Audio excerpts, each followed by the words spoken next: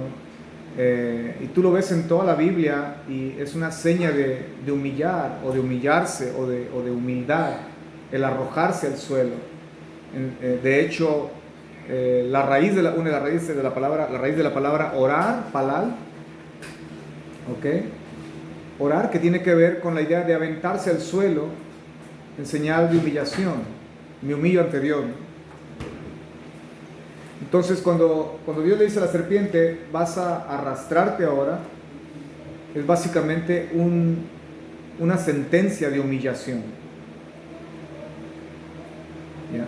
Porque este ser, que bueno, luego vamos a hablar un poco más sobre eso cuando lleguemos a la porción, ¿no? En Génesis, este ser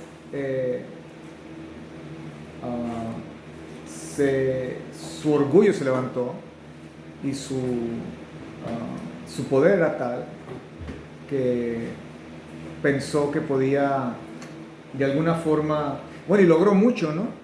Mira cómo estamos hoy día, logró mucho, pero pensó que de alguna forma podía tomar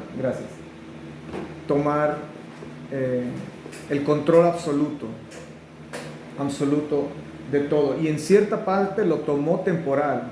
¿Recuerdan cuando Satán viene y le dice al bendito en Mateo 4, mira, todo esto te voy a dar, todos los reinos de la tierra te los voy a dar porque han sido dados a mí?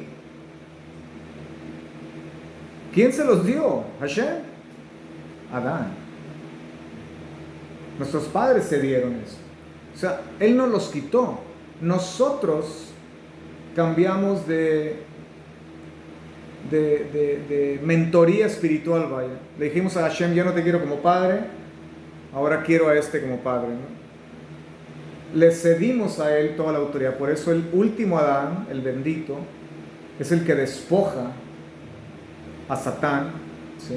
En una pelea tan épica, vaya, y tan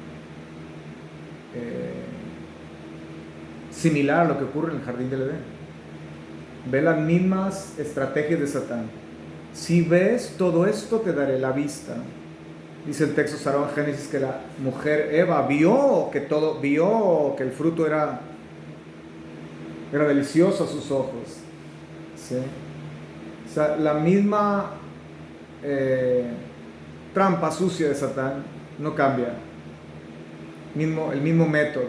Igual hoy. Ustedes que viven aquí en Washington, yo en Texas no lo vivo, pero ustedes aquí en Washington lo ven. Aquí la sociedad washingtonian, ¿okay? Muchos, no todos claro, pero muchos han cedido y están cediendo y dicen, bueno, pues si el gobierno me paga mi apartamento, ¿para qué trabajo?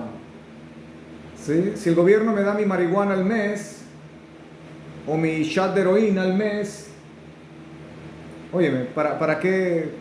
Óyeme, pues tengo todo, el gobierno me da todo, me da Medicare, me da la seguranza de salud médica, me da todo. Si lo único que pide el gobierno es mi voto para mantenerlos en el poder, ¿no? Entonces, y viva la democracia, ¿no? ¿Cuál democracia? Dices, ¿no? Entonces, ¿qué es lo mismo? Es la misma trampa. Todo esto te daré, te dice el gobierno, si postrado me adoras. Es lo mismo. Y aquí están toda la bola de imbéciles en las calles, ¿sí? Pidiendo dinero, pudiendo trabajar, jovencitos, drogándose, porque esos son imbéciles, y son imbéciles a propósito. No son imbéciles porque es que perdí a mi padre o me abandonaron de pequeño. Nosotros conocemos la forma en que opera aquí eso, ¿no? Quizá habrá algunos que sí, es cierto. Siempre hay gente que ha sido victimizada ¿verdad? Por sus familias, en fin. Pero la vasta mayoría son holgazanes que han aceptado esta misma trampa. Ya. Que en términos ya técnicos, así ya políticos, se llama, ¿cómo se llama? ¡Socialismo! Todo esto te doy, todo gratis, ¿no? Todo gratis. Va gratis esto, educación gratis, escuela gratis, comida gratis. ¿De dónde sale el dinero? Dice. Ya. Postrado, si postrado me adoras, todo te voy a dar la misma trampa. Entonces tenemos ahí la gran victoria del bendito, que se levanta el último Adán contra la serpiente, y el veneno de la serpiente no entra a él. Por eso, aunque el veneno de la serpiente no lo mordió, en el sentido de hacerlo pecar, vaya, porque la idea era esa, hacerlo caer, hacerlo pecar. Pero interesantemente, en Génesis 3:15 dice la profecía mesiánica que Satán le mordería el talón, el calcañar al Mesías, y lo digo abiertamente porque el Génesis no dice al Mesías, sino a la simiente de la mujer, que está en singular, se habla de uno, y en el arameo traduce los Targums traducen y dicen que es el espíritu del Mesías del cual habla Génesis 3:15. Entonces esto es algo que por miles de años el judío ha sabido, que Génesis 3:15 se refiere al Mesías sufriente. Mira qué interesante, al cual niegan ahora, Hoy todos los rabinos dicen, no existe tal cosa, que un Mesías vendría y sufriría. Isaías 53, no, habla de Israel. Cuando el Talmud está lleno, la Mishnah está lleno del Mesías sufriente, ¿no? Entonces, en cierta manera hay una mordida que la serpiente le da al bendito, a Yeshua el bendito, en el madero, ¿sí? Y esto lo hablamos tiempo atrás, ¿recuerdan? Que científicamente hablamos tiempo atrás, no sé si recuerdas, que la muerte, la tortura y la muerte por crucifixión es la muerte más dolorosa que hay, más dolorosa aún que morir quemado. Y no me voy a tomar el tiempo para explicar, ¿no? Pero lo hablamos tiempo atrás, ¿okay? Y todo el dolor de un crucificado se concentra precisamente en el talón, en el calcañar. ¿Sí recuerdas por qué? Ese es el dicho que dice que le dio su talón de Aquiles. Talón de Aquiles. Yeah. ¿Sí? ¿No recuerdas? Por el soporte, ¿no? Porque ese es donde nosotros nos apoyamos. Ya, porque el crucificado se asfixiaba. Sí, se asfixia. Pues para evitar la asfixia y todos los, ¿cómo le llamamos? Alguien me llama, creo que es Marco. A ver, vamos a ver. Me quedé sin batería, dice Marco. Pobrecito. Bueno, ahí le enviamos, le hacemos llegar la enseñanza. Entonces, para evitar la asfixia y para evitar los calambres y para evitar la deshidratación y para evitar por dentro los tendones, los nervios, todo se rasgaba, se calentaba, horrible. Era una muerte lenta, que para poder respirar el crucificado y poder prolongar sus minutos de vida tenía que empujarse con el talón para respirar. Entonces, entre más empujaba, más caía el peso sobre el talón y el talón ardía como si te hubiera picado una serpiente. Todo el dolor se concentraba en el talón. ¿Ya? Y qué interesante, ¿no? Porque el nombre Yaakov o Jacobo tiene que ver con Ekev. Ekev quiere decir talón, la parte inferior del pie, ¿sí? Y aquí tienes al representante de los descendientes de Jacob, de los hijos de Israel, ¿sí? con el sufrimiento en el ekev, en el talón.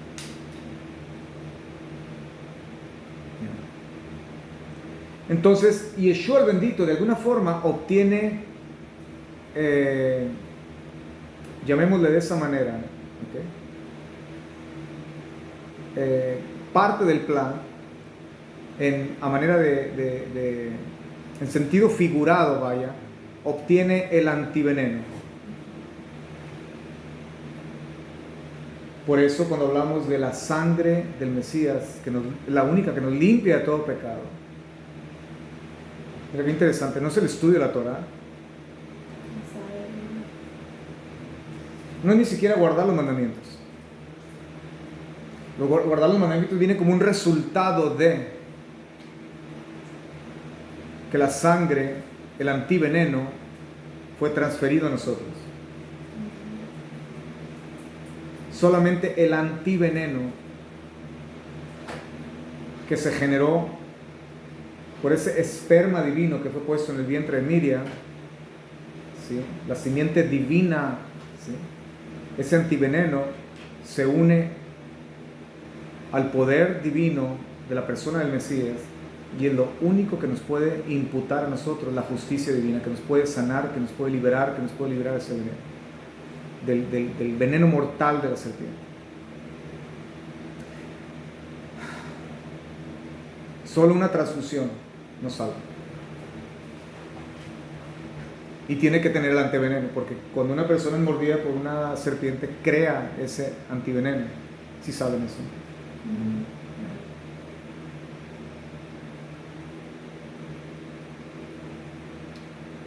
Entonces, Dios nos dice, mira al espejo, porque el problema sos vos. Sí. Y si no miras hacia arriba, hacia la serpiente de arriba, entonces lo único que queda es que te tengas que arrastrar. Te voy a tener que humillar. ¿Sí? ¿Por qué? Porque parece ser que estás más confortable con la serpiente terrenal, la cual se arrastra. Sí. Entonces, mira que comentábamos en la mañana sobre este pasaje. No voy a mencionar the source, ¿cómo decimos the source? La fuente, sí. No voy a mencionar la fuente, ustedes la saben, pero cuando menciono a veces cierto tipo de literatura, mucha gente que ve mis videos va al internet y es el peor error que pueden cometer, ¿no? Se van a Google y empiezan a buscar y se meten en problemas porque la gente no sabe, mucha gente no sabe poner un límite o bien ser selectivos con lo que lees, con lo que estudias, a quién escuchas. Entonces evito mencionar, en ocasiones he mencionado, pero en esta ocasión lo voy a evitar. La literatura del misticismo judío, vaya, que se dice que fue escrita por Rabbi Shimon Bar Yochai a mediados del segundo siglo. ¿Saben de lo que hablo, no? Ok. Es la base fundamental del misticismo judío. Ok. Entonces, este cuerpo de literatura que tiene muchas cosas muy interesantes, definitivamente, como muchas cosas también que son totalmente anti-Torah, antibíblicas, ¿sí? Y bueno, es donde uno tiene que detenerse y ser selectivo, ¿no? Entonces, pero bueno, este cuerpo de literatura que es la base fundamental del misticismo judío, habla de que realmente existen dos serpientes. Y aquí voy al inicio, ¿verdad? Al inicio de por qué el sistema médico moderno ha escogido el palo o el poste no con una serpiente, sino con dos. Entonces, no estoy diciendo que por la razón por la cual el comentario que voy a hacer, ellos han hecho esto, de tener dos serpientes, pero me llama la atención el hecho de que tienen dos serpientes en ese logo, ¿sí? Porque la idea de dos serpientes, de hecho, data, hipotéticamente, se dice que data desde inclusive antes de la venida del Señor Yeshua aquí a la tierra, ¿sí? Y a manera de analogía se emplea la idea de que hay dos serpientes. Una es celestial o divina, ¿sí?, que es una emanación de Dios mismo, y la otra es la serpiente terrenal que decidió hacer su habitación aquí en la tierra, que el libro de Revelación le llama la serpiente antigua, ¿no?, que es Satán, dice, el engañador, el chismoso, ¿sí?, Satán, o diabolos en el griego, ¿no?, el calumnia, el que inventa cuentos, el que viene y te acusa, en fin, sí, que aparece en Job, en fin. Entonces, si te pones a pensar en este concepto, eso se dice que fue escrito, este material empezó a ser escrito a mediados del segundo siglo por Rabbi Shimon Bar Yochai y su hijo, ¿okay?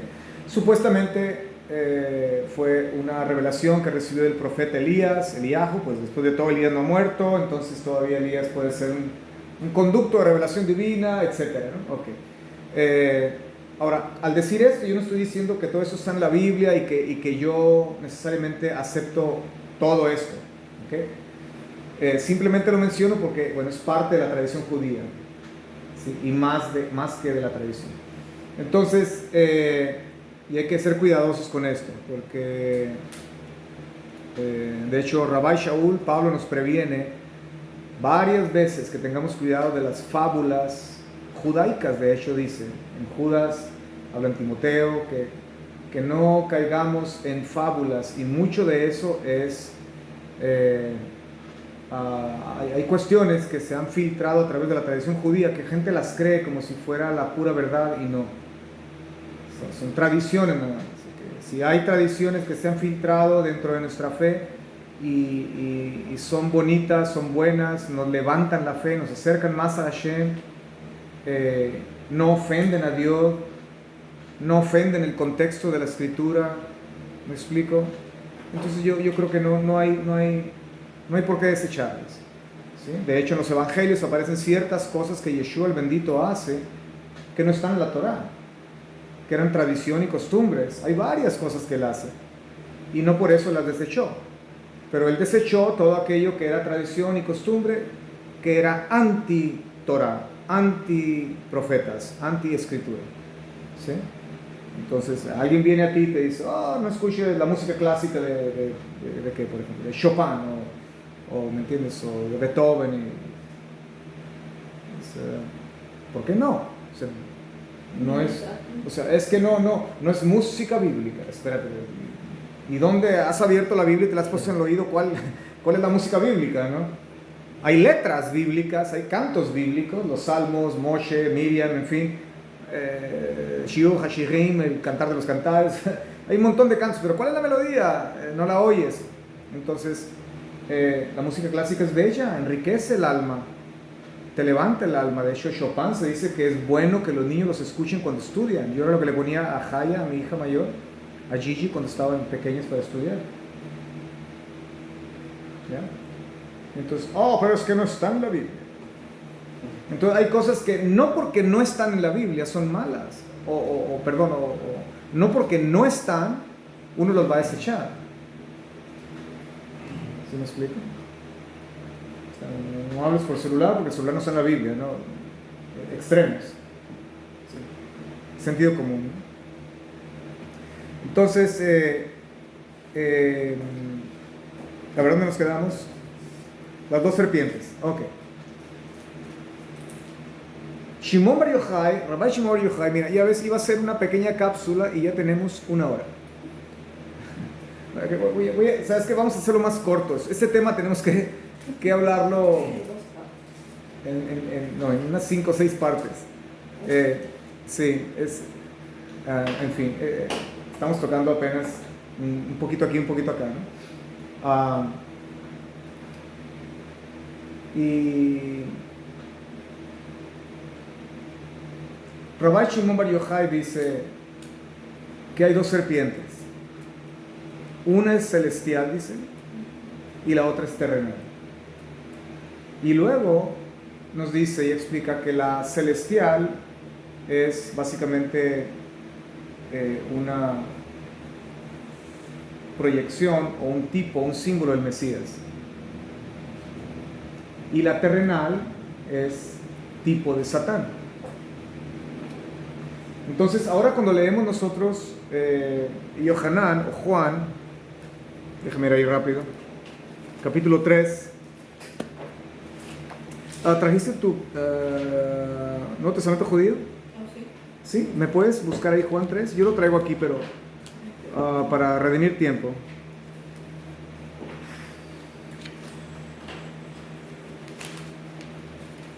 Este tema es fascinante. Juan 3. Juan 3, sí. Lo leo yo de esta versión y luego me lo lees tú, por favor. Mira qué interesante. Está hablando con Nicodemo y tú sabes toda la narrativa, ¿no? Y luego dice, en el verso 12 dice, me llama la atención, ve, escucha esto. O sea, esto aquí en Juan es misticismo puro, pero misticismo correcto, misticismo sano, no misticismo ocultista, misticismo inclusive cabalístico, misticismo, no. Es algo impresionantemente profundo esto. Si os he dicho cosas terrenales y no creéis, ¿cómo creeréis si os digo las celestiales? ¿Si ves el contraste? Terrenal, celestial. Él usa, esto es muy común en el lenguaje hebreo, el contraste. Si ve los proverbios están llenos de contraste. El justo florecerá y prosperará, más el impío, ¿verdad? El contraste. Siempre hay contraste, eso es muy interesante. Entonces él utiliza este contraste.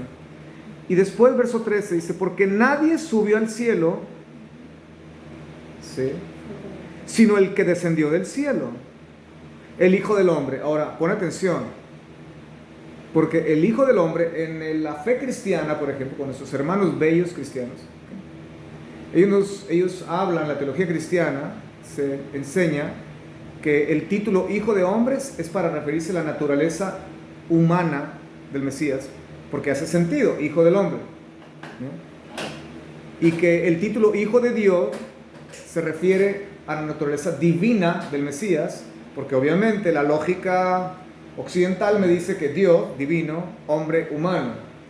No, aquí no hay lógica occidental, greca, ¿okay? Es a la inversa.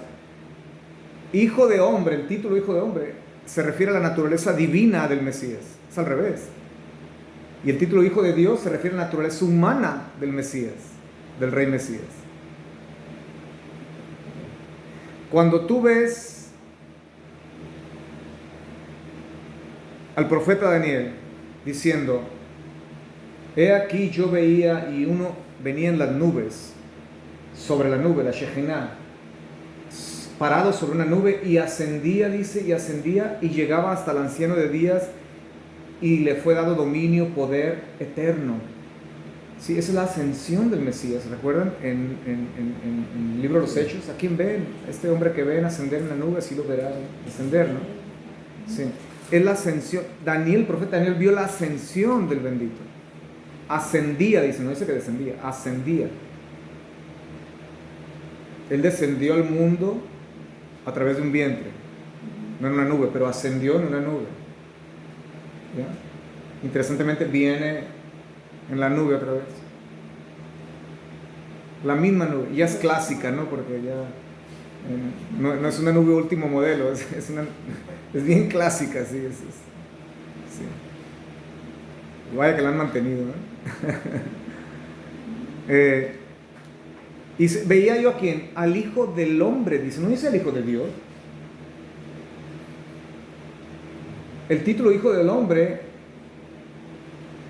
aparece en Ezequiel capítulo 1, en la Merkabá. Ezequiel ve el trono de Dios y veía uno semejante a un hombre en el trono, semejante a hombre. Quizá veía en la visión, veía una silueta, no que era un hombre, pero semejante al hombre, al Hijo del Hombre. ¿Sí? So, el título Hijo de Hombre es para referirse a la divinidad del Mesías. Por eso, cuando le pregunta Caifa, cuando lo van a llevar al madero, y le dice, ya déjate de cosas tú, dinos si realmente, ¿quién eres? ¿De qué se trata todo esto? Dime. ¿Y qué le dice el bendito? ¿Eres el hijo del bendito? Le dice. Y le dice, mira, le dice, desde ahora veréis. Y luego, con esto mata a Caifa, ¿no? Y le dice, y veréis al Hijo de Dios viniendo sobre las nubes. Al Hijo del Hombre viniendo sobre las nubes. Si hubiera dicho al Hijo de Dios, Caifa no se hubiera roto las ropas. Pero Caifa sabía lo que el bendito estaba diciendo. Veréis al Hijo del Hombre, o sea, yo soy ese ser divino que está sentado en el trono, en la visión de Isaías, en la visión de Ezequiel, en la visión de Daniel que ascendía como Mesías triunfante. Yo soy ese ser divino, la emanación divina de Dios. Cuánta riqueza, ¿eh? Yo soy aquel cuyo molde fue empleado para crear al primer Adán terrenal. Es por eso que aquel Adán fue creado a mi imagen, cuando dice, y Dios creó al hombre a su imagen, pero Dios no tiene imagen, no te harás ninguna imagen ni semejanza de Dios. Si Dios no tiene imagen, entonces ¿a qué imagen Dios no creó?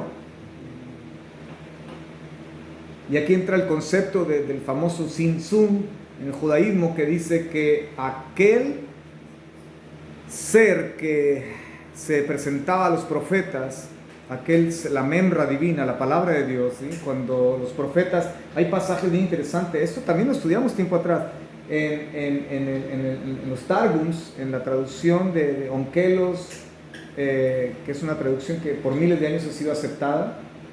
De hecho viene en los Humashim, viene el hebreo y el arameo, ¿ya? Como lengua hermana del hebreo en el original. Y cuando los profetas, hay algunos pasajes donde dice, y vino la voz del profeta, vino la voz de Dios al profeta fulano, ¿sí? Entonces tenemos la idea de que Dios le habló audiblemente. En los Targums, que es una paráfrasis o un comentario, explicativo o explicado del hebreo, los pasajes son traducidos de esta forma. Y vino la membra, porque membra quiere decir palabra en arameo, dabar en hebreo, descendió la membra al lado del profeta fulano y le dijo al oído. Sí. Imagínate, aquel que se paseaba en el jardín del Edén, que dice que Hashem se paseaba con... ¿Quién era este que se paseaba? La membra, dicen los Targums. Entonces, ¿qué era la membra? La membra, este asunto que en el judaísmo se llama Tzimtzum, ¿okay? No se metan ahí, por favor, que hay mucha cosa rara también. Pero de esto lo habla Pablo en Colosenses, de hecho. En Efesios también habla sobre este concepto de que para que el Creador pudiera interactuar con sus criaturas, Él no podía interactuar, Él no podía acercarse a sus criaturas, porque al igual que los serafines, que es mucha la energía, o el poder divino que nos deshace, nos derrite como mantequilla, o peor. Entonces la única forma en que Dios podía interactuar con su creación era encapsulándose Él mismo en parte de lo que Él es, hacer una especie de otro yo, ¿sí? Otro yo divino y este va a ser el que va a interactuar por mí, pero a la vez soy yo, es parte de mí. Lo que yo pienso lo piensa Él, lo que hace Él lo hago yo. Por eso el bendito dice, todo lo que el Padre hace lo hago yo. El que me ha visto el Padre. O sea, me ves actuar a mí, veme cómo actúo, así actúa el Padre. O sea, no hay manera de... Somos ejad, una unidad compuesta. Es por eso que la doctrina, mira qué interesante, y nos estamos metiendo en otro tema, pero es muy, muy interesante. Y lo digo así rapidito, que tenemos que estudiar esto más a fondo, que parte de eso hemos hablado anteriormente. ¿No se acuerdan de lo que pasa? De aquí sale la doctrina que aproximadamente en la era mishnaica los sabios dijeron, ¿saben qué? Hay que erradicar esto no tiene que entrar en la Mishnah, no tiene que entrar en el Talmud, ¿por qué? Porque nosotros vamos a establecer una nueva forma de judaísmo. Entonces el judaísmo se reinventa ahora sin templo.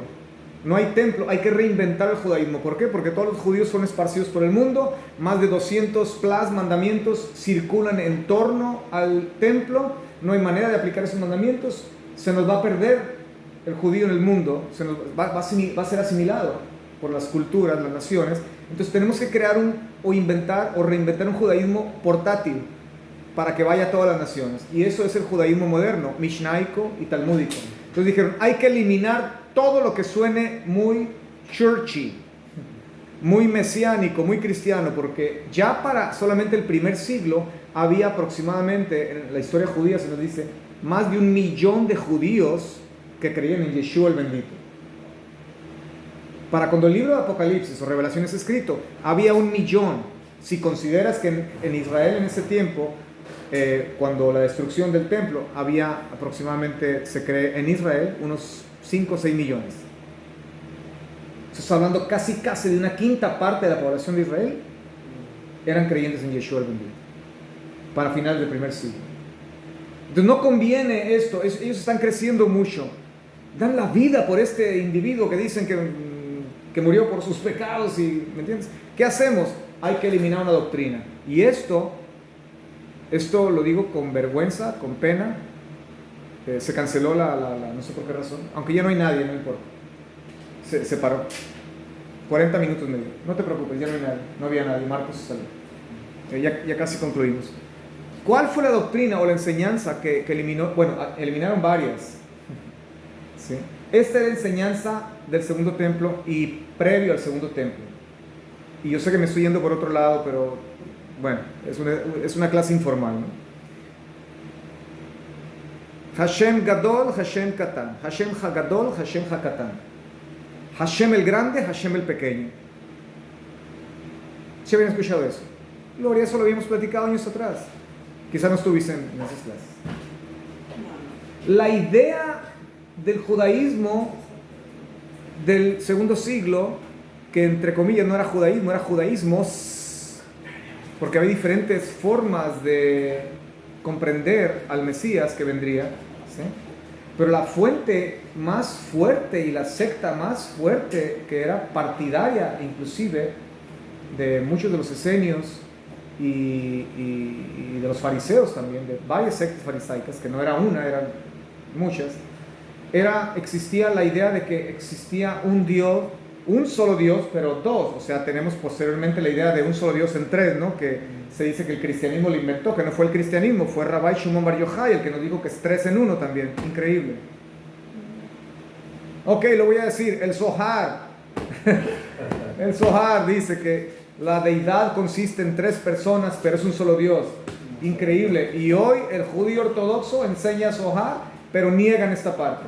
Y yo tengo el Zohar, 23 volúmenes, y está en la edición Dutch, en la edición holandesa. Así es que paren de mentir.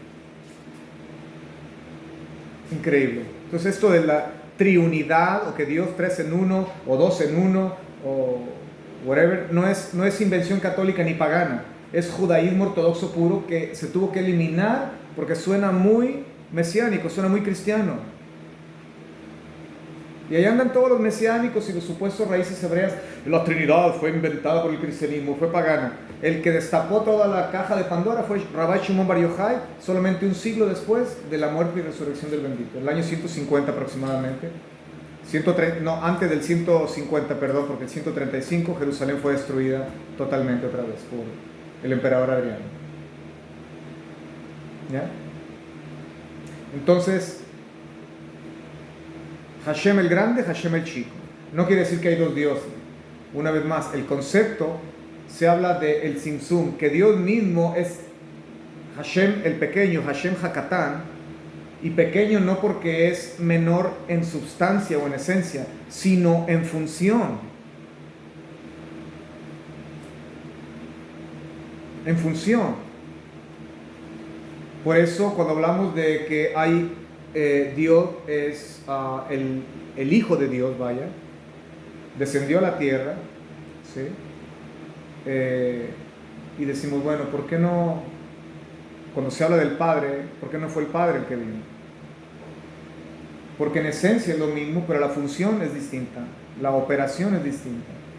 Yeshua el bendito dice, es necesario que yo me vaya para que el Ruach, el Espíritu puro y santo, ¿sí?, se quede, y Él os va a guiar a toda justicia, a toda verdad, y tristemente es el Espíritu puro y santo de Dios que las mayorías de creyentes no, ni contacto ni conocen aún todavía.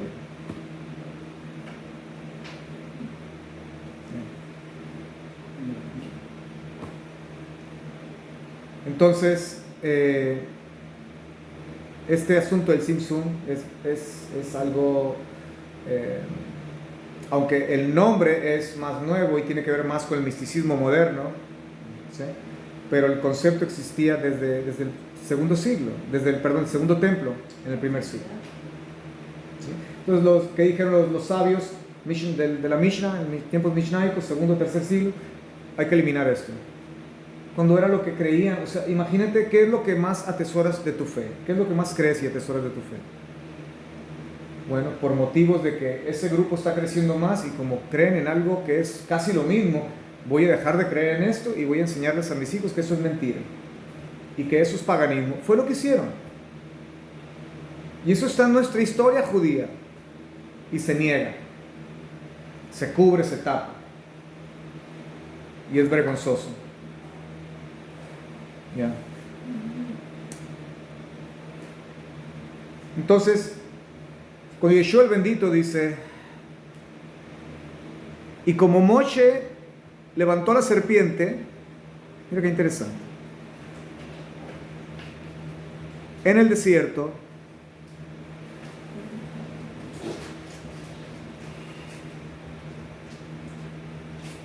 mira dónde, ¿qué simboliza el desierto?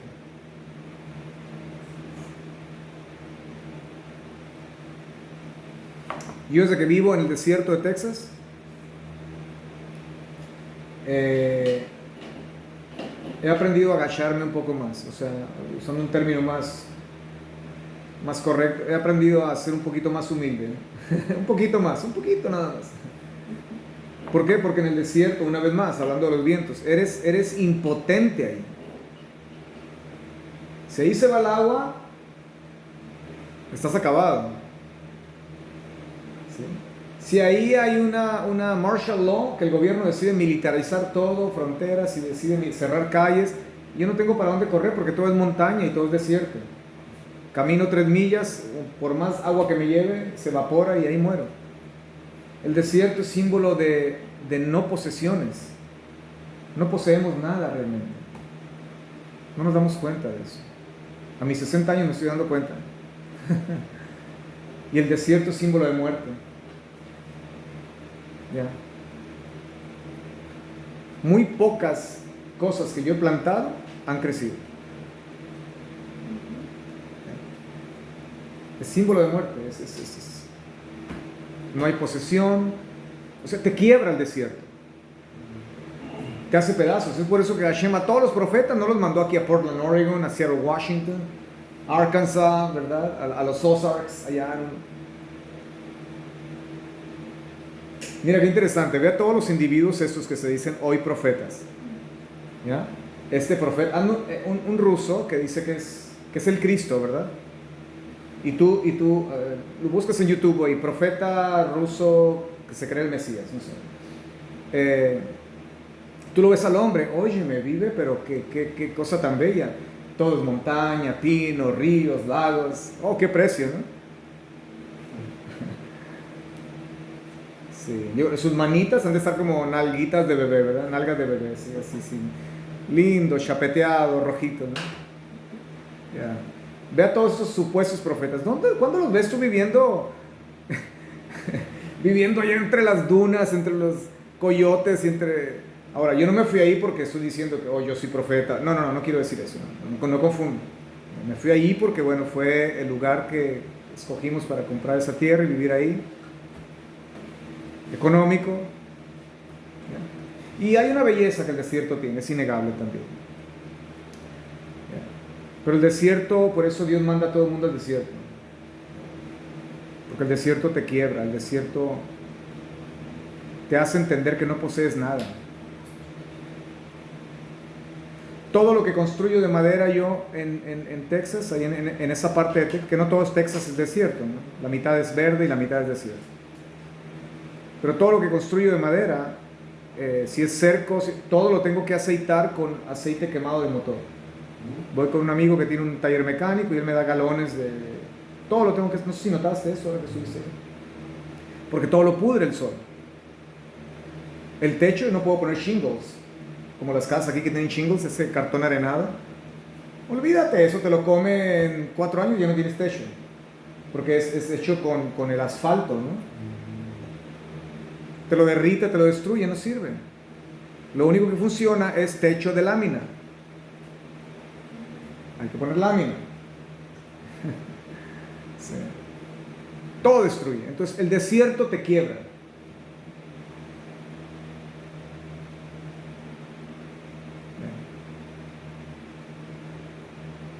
Antes veía muchos videos de cómo sobrevivir en las montañas y me iba a los videos porque me gusta mucho eso, ¿no? De sobrevivencia. Y un día dije, pero vivo en el desierto, no vivo en las montañas, porque estoy viendo, la gente sobrevive bien fácil, ahí en los ríos, en las montañas, tienes madera, ¿me entiendes? Construyes tu cabina, en fin. Trata de construir en el desierto, sin agua. Desierto es símbolo de muerte. Y dice, porque así como Moche levantó la serpiente en el desierto, mira dónde, donde no posees nada, donde tienes que morir para vivir. La muerte al ego. Fue ahí donde fue levantada la serpiente. Y es ahí donde nosotros, cuando pasamos por la muerte, cuando pasamos por la miseria, cuando perdemos todo, es la única forma en que podemos levantar nuestros ojos para mirar a la serpiente. La humillación.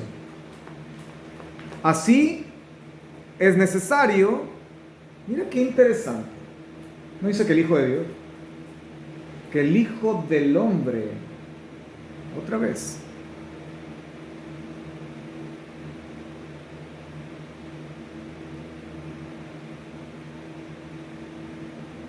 así es necesario, dice, que el Hijo del Hombre sea levantado, para que todo el que crea en Él, que creer no tiene, aquí creer no tiene nada que ver con creer mentalmente, que sí involucra, claro, el raciocinio, claro, la voluntad, claro, pero tiene que ver más con el hacer.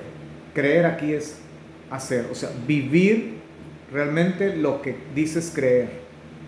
Es más allá de creer mentalmente eso. Para que todo aquel básicamente que vive lo que dice creer, ¿okay?, en él tenga acceso al Olam Haba, o tenga acceso a la vida eterna. Entonces, así como la serpiente se levanta dentro de ti, no hay manera de que podamos sanar si no levantamos a la serpiente celestial dentro de nosotros. ¿Ya? O sea, ¿cuál va a ser la que se va a levantar al final? Mi serpiente, la que era, dice en México, mi cuate, ¿sí? que inclusive yo le ayudaba a pecar, ¿me entiendes? En los tiempos cuando no tenía Dios, Satán no me ayudaba a mí, yo le ayudaba. Sí. Ya no me mordía Satán, yo mordía a Satán. Nadie tenía que echar algún espíritu inmundo de mí. A mí tenían que echarme fuera del espíritu inmundo. Yo creo que de todos, ¿no? Entonces, ¿qué serpiente al final es la que gana? ¿Cuál es la que se levanta?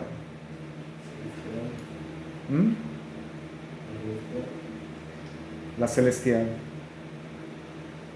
So, qué interesante, ¿no? Que este misterio de todo aquello que es empleado por Dios para enviar corrección, y la corrección duele, ¿ya? El sufrimiento, todo lo que Hashem nos da a veces para corregirnos, que es necesario, es lo que Hashem también emplea para sanarnos, para liberarnos, para hacernos recapacitar.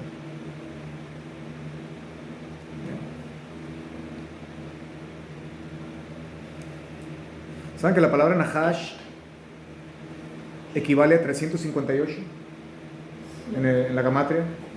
358, mira qué interesante. 3 números divinos. Decimos que el 7 es el número divino, ¿no? No, es el 3. El 3 es el número divino. Y no estoy haciendo referencia a la Trinidad o whatever, no. Que no me gusta ese nombre, Trinidad. Creo que me gustaría más triunidad, que es como lo mencionó Rabbi Shimon Bar Yochai, o unidad compuesta, como se entiende en Shema. Shema Israel, Adonai, Eloheinu, Adonai, uno en unidad, Echad. De hecho, toda la disertación de Rabbi Shimon Bar Yochai se basa en Shema. La esencia divina, dice, de lo que Dios es, la deidad, se compone de 3, pero es un solo Dios. Mira qué interesante. Eso es judaísmo del segundo siglo, después, posterior al segundo siglo, al segundo templo.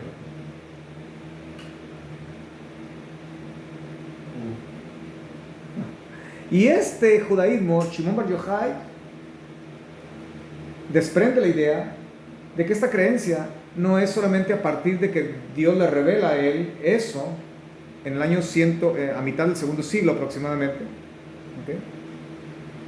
Pero se desprende lo que él dice, que esto es lo que nuestros ancestros creían, Abraham, Isaac, Jacob, los profetas. Pero todo eso suena muy mesiánico, muy cristiano. Entonces hay que decir que viene el paganismo y hay que utilizar esa idea del movimiento pagano, que hay una cabeza con 3 caras. Y digo yo, ¿por qué la gente batalla? Porque había un dios que tenía 3 caras, no sé si saben eso, que Roma, de ahí toman la Trinidad, según esto nos dicen, ¿no? La gente, los sabios de ahora, ¿no? Tú sabes, todos los mesiánicos, raíces hebreas, que son muy sabios y the all-knowing people, ellos lo conocen todo y lo saben todo, ¿no? Y digo yo, bueno, ¿por qué nos asustamos de eso? Eso no pudo haber sido algo que realmente se creía y que era correcto. Un solo Dios, 3 personas, y que posteriormente se labró y se hizo idolatría en una forma visible, en una estatua. Después de todo, si nos asusta eso, ¿por qué no nos asusta cuando vemos que estos seres, en Ezequiel capítulo 1, que tienen 4 rostros, no 3, pero 4 rostros, de águila, de buey, de león y de hombre, y un rostro por cada lado, y dice, todos miraban hacia, y cada... ¿Por qué no nos asusta eso? ¿Eso es paganismo? ¿Sí ves? Pero la ignorancia lleva a la gente a creer tales cosas. Que este asunto de la triunidad divina fue inventado por Roma y que proviene de esta escultura, y que no sería más bien una verdad divina que existió y que se pervirtió como todo lo que se pervierte, y que posiblemente fue labrado en piedra y de ahí ya se convirtió en un acto idolátrico. Recuerda, esas son las fotos antiguas, ¿no?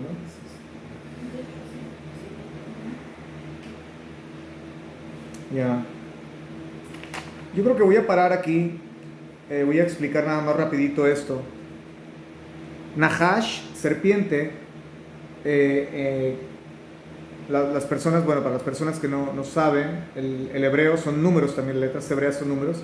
Se pueden sumar, se pueden restar, se pueden dividir. ¿Ok? Y cuando nosotros sumamos la palabra Nahash, Nun, Het y Shin, ¿ok? Nahash, serpiente, ¿sí? Que es la palabra que aparece en el jardín del Edén, la Nahash, la serpiente, no dice la Seraf, que también quiere decir serpiente, pero serpiente caliente, donde viene Serafín, ¿ok? El valor numérico de Nahash es 358, mira, 358. 3, número divino. Yo te reto a que busques en tu Biblia, empieza desde Génesis y comienza a leer y pon un circulito cada vez que aparezca 3. Te vas a impresionar la cantidad de veces que aparece el 3 en relación con una actividad divina. Interesantemente, 3 días y 3 noches. ¿Sí? Pero te vas a impresionar de todas las veces que vas a encontrar. 3 días antes de recibir la Torah tuvimos que... ¿sí? 3, es siempre constante el 3. ¿Ya? Entonces, la letra Aleph, mira qué interesante, la letra Aleph está formada de 3 partes. 2 puntos y una diagonal, ¿no? Y abiertamente se nos dice, en el judaísmo antiguo, medieval y moderno, que la letra Aleph es la letra que representa a Dios. Está formada en 3 partes, pero es una letra. Y bueno, podríamos disertar más, ¿no? Hashem creó al hombre a su imagen.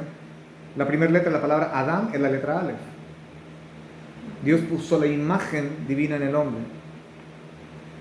A, la letra Aleph, la imagen divina. Dam quiere decir sangre.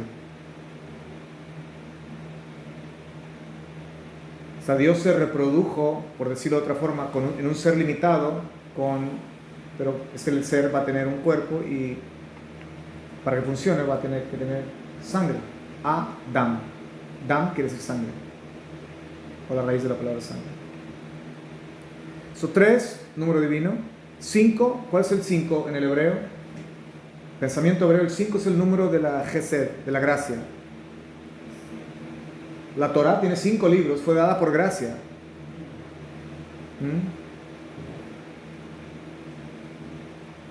Cuando la Biblia habla de la mano de Dios, se habla de protección. Dios nos protege, nos provee, que todo viene de la mano de Dios. Decimos 5 dedos, gracia. El 5 representa la gracia en el pensamiento hebreo, gracia divina. ¿Ya? ¿Y el 8? El 8 representa... Lo que místico, algo que está por venir, más allá el eterno, o sea, el Olam Haba. El Olam Haba, sí. El 8 va más allá del 7. El 6 quiere ser 7 y no puede, por eso el 6 queda eliminado. El 7, 7 espíritus de Dios, los 7 lámparas del candelabro, también habla de Hashem. So, el 8, pero también el 7 habla de la creación terrenal. Hashem crea todo en 6 días y el séptimo, bueno, crea el Shabbat y el séptimo cesa. 7 habla de la creación de aquí, limitada temporal. ¿Ya? Y el 8 va más allá de lo temporal, de lo limitado, de lo material, de lo tridimensional, va más allá de este mundo, de este universo. Va más allá. Es el Olam Haba, representa el mundo por venir, la vida eterna. ¿Sí? 358 es el número de Nahash, serpiente. ¿Sabes cuál es el valor numérico de la palabra Mashiach o Mesías? 358. Vean. Interesante, ¿no? Entonces, el bendito dice, así como la serpiente fue levantada, así como la 358, así el 358, si lo leemos en términos de matemáticas, ¿no? Numéricamente. Ya.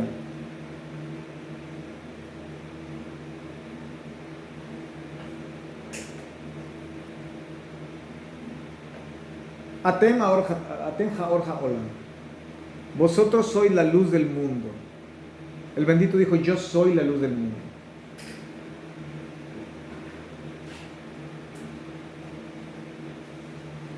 Esa expresión, la luz del mundo. Haor ha'olam. Or ha'olam. Que olam quiere decir más bien tiempo, ¿no? Universo, mundo. Bien. La luz del mundo, ¿sabes que también es 358? Suma 358. Qué belleza, ¿no? ¿Cuál es la misión del Mesías? ¿Cuál es la misión de la serpiente divina, vaya? Llamémosle de esa forma. Que no estoy diciendo que el Mesías es una serpiente y que lo estoy comparando con serpiente y que está... No, así como él dijo, la venida del Hijo del Hombre será como ladrón en la noche. No estamos diciendo que él es un ladrón, no. Es una analogía nada más. ¿Ya? Un ejemplo que sirve de norma.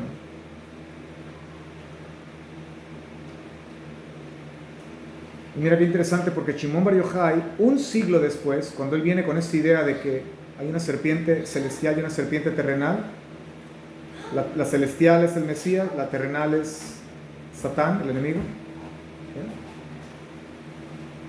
Qué interesante, porque dices tú entonces, como dice el dicho, ¿no? Who copied who? ¿Quién copió a quién? ¿De dónde tomó Shimon Bar Yochai esto? Porque él lo dijo un siglo después. Yeshua dice básicamente, así como la serpiente fue levantada por la mordedura de las serpientes, que bueno, hablamos del tema de que eran posiblemente más que serpientes o animales, que es un tema para otra clase, ¿no? Entonces, Yeshua el bendito básicamente está hablando de dos serpientes también. Así yo voy a ser levantado. Así el 358, ¿ya? El ser divino, el Hijo del Hombre, ¿sí?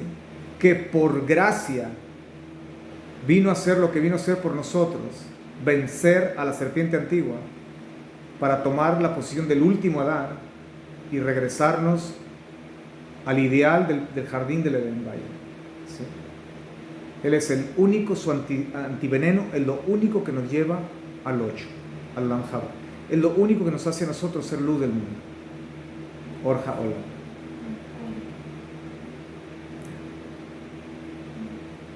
Y bueno, yo creo que para otra clase vamos a dejar ¿qué era esta serpiente realmente? La Nahash. ¿Por qué la palabra seraf o serafín, que es un tipo de criatura muy elevada, que son los que están en el frente del trono de Dios? ¿Por qué también esta palabra, no solamente, por qué significa serpiente ardiendo? De hecho es bien interesante porque en las culturas mesopotámicas tú encuentras tabletas, hoy día están en los museos, donde ellos labraban unas formas de serpientes con alas y algunas de ellas se cubrían el rostro, los pies y con las otras aleteaban. También en México existe ese tipo de grabados. Qué impresionante. Entonces tenemos aquí una verdad que quedó grabada en piedras, porque los arqueólogos han descubierto por montones estas piedras, ¿sí? Que de alguna forma las naciones lo proyectaron en una forma errada, a manera de idolatría, ¿sí? Y el único que preservó la sana revelación, vaya, digamos de esa forma, fue Israel, pero con mucho trabajo, porque vemos después en el libro de Jueces que esta Nahash, esta serpiente, esta Nahash Nahoshet, la guardaron y posteriormente sirvió como una especie de ídolo al cual le rendían culto. El mismo pueblo de Israel. Si Israel hizo esto, ¿cuánto más las naciones que no tenían la presencia divina y la guianza de los profetas? ¿Sí?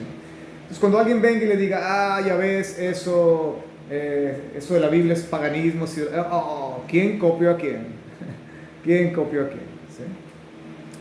Y bueno, como digo, vamos a hablar sobre este tema después, porque esta esta culebrita es más que una culebrita en el jardín del Edén. Si de hecho, les voy a adelantar un poquito, la palabra Nahash quiere decir serpiente en el jardín del Edén, ¿ok?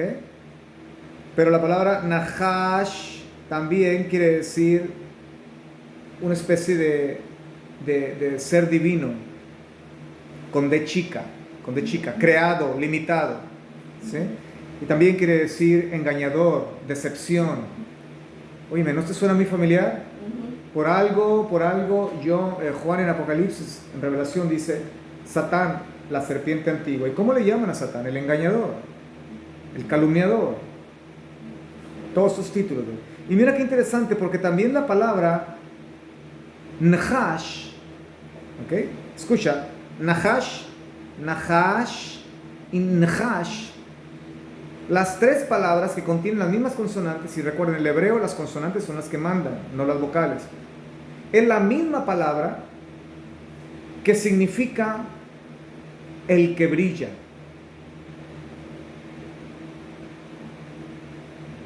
Y no nos dice Rabbi Shaul, Pablo en Corintios creo que nos dice que Satán se disfraza como ángel que brilla, como ángel de luz.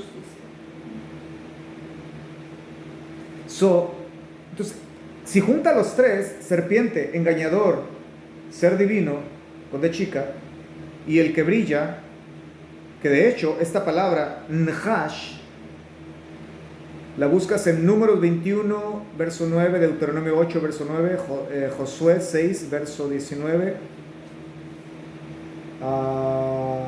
22, verso 8, Jueces 6, 21, Primera de Samuel 17, 5, Segunda de Samuel 8, 10. Lo digo rápido, pero lo pueden, si escuchan el video, lo pueden tomar de las referencias. Vayan y búsquelas. Todos estos pasajes que cité y hay más usan la misma raíz de la palabra Nahash para referirse, interesantemente, a cuando seres angelicales aparecen y hay una luz, or para referirse a bronce, ¿sí? También, interesantemente. Y ponte a pensar, porque muchos de esos seres angelicales cuando aparecen, dice, y su aspecto era como bronce bruñido, dice, refulgente. Cuando Yeshua el bendito inclusive aparece a Juan en Apocalipsis, dice, y de sus pies para abajo era como una semejanza a bronce bruñido, brillante, sus ojos eran como llama de fuego. ¡Ay! Sí. Tanto por conocer, tanto por apreciar, tanto por saber. Hay tanto. Y dentro de todo esto tanto, que sea siempre nuestra misión, nuestro deber, nuestro deseo, no intentar conocer todo, porque es donde muchos se pierden, porque no podemos conocer todo, pero más bien intentar conocer lo que realmente me va a ser útil para mi vida, para mi matrimonio, para crear a mis hijos, a mis nietos, para ser un mejor ser espiritual humano, para poder funcionar como Dios ha intentado por siglos enseñarnos, para que nosotros podamos funcionar como Él desea que funcionemos, ¿no? Entonces, yo creo que en otra clase vamos a cubrir todos esos pequeños rincones que nos quedaron hoy. Hay mucho que hablar, claro, sin llegar a intentar explicar todo, porque no lo sabemos todo. Hashem nos ayude. Bueno, así terminamos nuestra clase de hoy, un tanto súper informal, ¿verdad? Y como siempre, bueno, comentarios. ¿Qué es lo que queda en sus corazones? ¿Qué es lo que queda en sus mentes? Hablamos tanto, ¿no? Ya, todos estamos como...